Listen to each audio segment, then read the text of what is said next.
As we discussed on the short, there's a lot of nice energies around. So let's begin with 5D Mystic here, enlightenment, so age group, functional adult, FYI. And no, none of this is something that you're going to go find, lined up somewhere, but you can ask questions. And 5D is oneness consciousness, avatar consciousness, Christ consciousness, because of all the love that is in the air. But 4D doesn't do a good enough job explaining the human element. We're going to do that here. So believing in yourself, being yourself, the time it takes. Okay, I'm attachment and trauma informed, and I support people with personal development. So to be you, inner growth, the mindset, it's everything. However, you can't be present if you don't clear up those stories and have your higher heart activated. So the higher heart is your whole 3-year-old heart. Why? Well, when you learn from childhood trauma survivors that are healed, I always say healing, and that are online and good therapists, they share something very important. And I'm quoting lovely Patrick Tiahan. His website or his YouTube channel is at Patrick Tiahan Official. And it says, my biggest regret about my childhood is that it made me unkind. And that's because when you have childhood trauma, you're going to be in a state of dating beneath yourself, of not knowing how to treat others. It's a lot of different words that we could use, but it doesn't actually suffice for what's happening inside. And the fact that a 0-1-year-old isn't thinking about these things, a 2-year-old, a 3-year-old. So we talk about the whole 3-year-old heart because the first 3 years of your life are implicit memory, again, attachment and trauma informed. So my educational course is explained to me and still explained because I'm still learning how our brain works, left and right mode, important, and integration of the brain. You can access it. If there's impaired bilateral integration, then we can still work on that. And that's why the good therapists are informing all people the self of you is not a fixed noun, it's a verb. But all of that which comes up with your behavior is not to be pathologized. The good therapist will actually help you understand it, and they will walk you through something. So for me, I chose kindness, but I got to grow up with a secure attachment body, 0-1-year secure attachment, very important. Differentiated self. My 3-year-old stood up for my own self as a 3-year-old with my mother. Just a random example that I can use and share. And yes, I have no shame button. So you can poke here.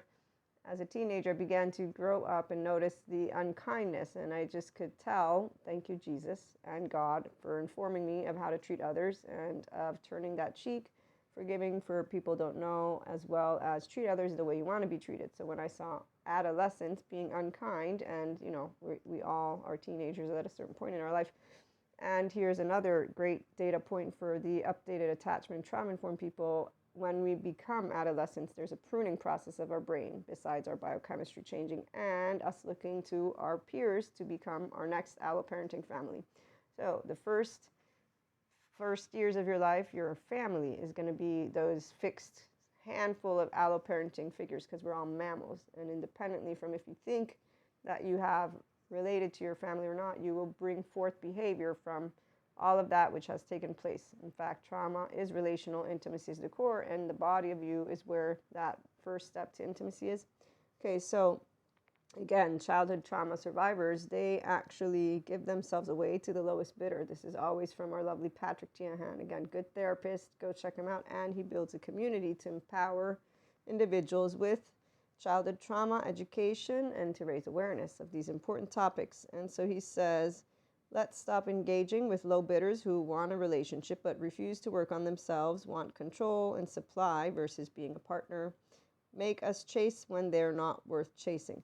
So obviously the chasing part right here, a securely attached person, we don't chase people because we will have known already how to love ourselves first. Thank you, Mom. So I knew how to love myself first, which is why I didn't chase the people who were not nice to me as teenagers. I learned how to say, okay, I'm not going to hang around these people.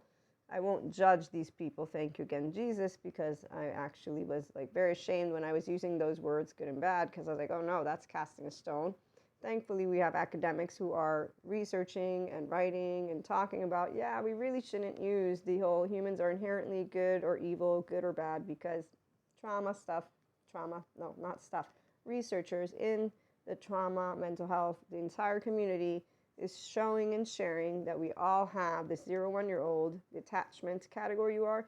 So that some people, they don't call themselves flat earthers, and they should, because they don't believe in updated information about our actual embodied brain. Again, 4D, 3D collective exists for those people. The human love narrative group, we're like, yeah, our humanity. So when you get your whole 3-year-old heart back, which is why Patrick Tiahan can say my biggest regret, because he has his whole 3-year-old heart. He has his open-hearted spontaneity. He is sharing, again, awareness of how you can return to yourself, your true self. So a person who's done healing because they wanted to, because they noticed my behavior, it's not bringing me growing relationships, and I'm not treating people a certain way either. So in one way, shape, or form, it's because you look outside of yourself, which is why loving yourself first actually means I can love you, because I can give you a shirt, because my heart is open. So for those of us who actually kept maintaining kindness and believing in ourselves, this is why I share with you a different story, because I didn't say, let me be unkind to these unkind teenagers. Thankfully, I have a mom who raised me with equanimity, taught me how to behave, which was don't do and say things that aren't nice, be respectful. And I was like, okay. And then again, I had Jesus and God say the same thing. And I'm like, okay. And yes, the mystic part is a really big, big bonus. And that's why the 5D has fun. The 4D, they talked about cutting cords, energy vampires. It's like your whole family becomes, in fact, not a very, it's not healthy self-worth. It's all low self-esteem, indirect communicators. They're passive-aggressive. They don't really know how to manipulate, because it's a 3-year-old with a broken heart who could get out of the broken-hearted part. And then we all, FYI, manipulate our words to try and speak to each other, but we know boundaries, which is you're you and I'm me, and I can't work your nervous system out. So the low self-esteem people, they are codependents.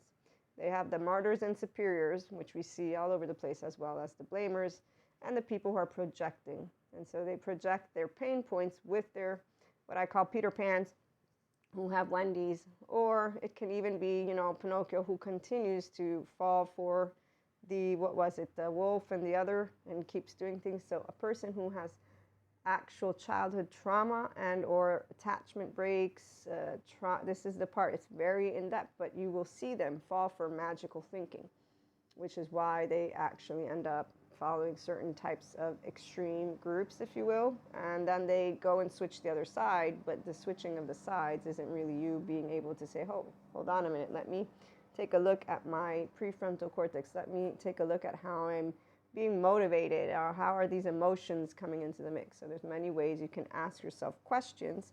Here's Christine Podesky, a quote, PhD.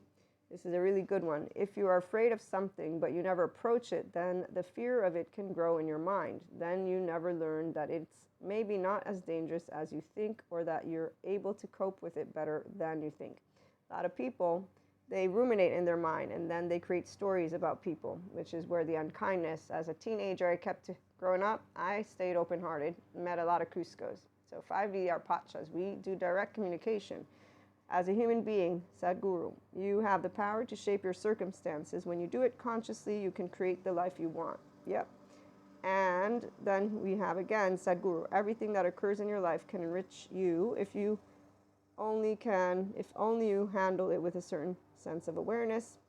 And thank you, Daniel Siegel. Integration of the brain is how that happens. So if you're left, which is the verbal part, the chit-chatter, is telling you a story from when you were a kid growing up, and you're right, which all the sensations, if you can handle your sensations, means you can have a moment of the self-awareness with meta-awareness, and you're like, okay, I'm upset. Like, I don't want to do personal development because I want life now. That is literally a teenager in the room.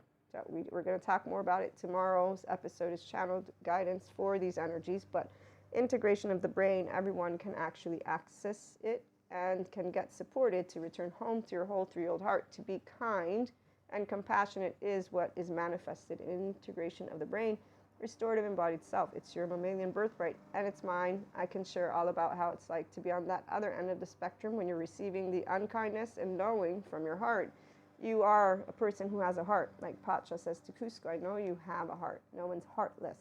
And that's why the stories, they don't suffice. The stories that the 4D wants to talk about, the lovely academics show what's in here, and it's no demon. It's a body, and it's an embodied brain, and it has a lot of information. Tune in.